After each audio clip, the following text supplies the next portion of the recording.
ایک چور بھاگتا ہوا جا رہا تھا، پیچھے سے پولیس والا آیا اور اس نے اس کو فوراً پکڑ لیا زور سے. اب یہ پکڑا جانا اس کے لیے خوشی کا باعث تو نہیں ہو سکتا نا، تکلیف کا باعث ہوگا.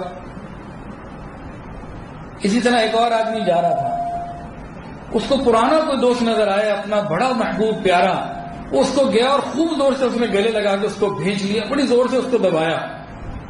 اب یہ دبایا جانا جو محبوب کی طرف سے ہے یہ تکلیف کا باعث نہیں، راحت کا باعث ہوگا. تو دبایا تو چور کو بھی گیا، دبایا دوست کو بھی گیا، تو دونوں میں فرق ہے دبائے جانے میں.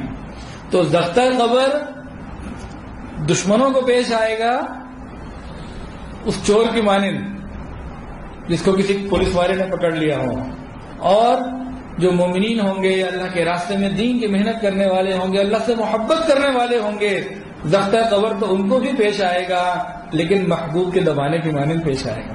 اللہ ہمیں یہ نعمت عطا فرمائے. اللہ اکبر. دیکھیں بھی موت تو ہر ایک کے لیے حق ہے، آنی ہے. نبی علیہ السلام نے ارشاد فرمایا موت ہر مسلمان کے لیے کفارہ ہے، یعنی جو موت کی تکلیف ہوگی اللہ تعالیٰ موت کی تکلیف کی وجہ سے مومن کے گناہوں کو معاف فرما دیں گے.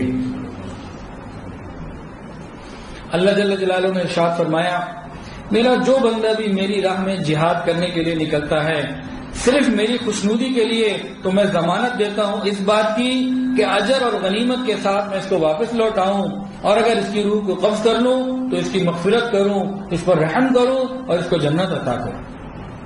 تو دین کا کام کرنے والوں کے لیے رحمتیں ہی رحمتیں ہیں.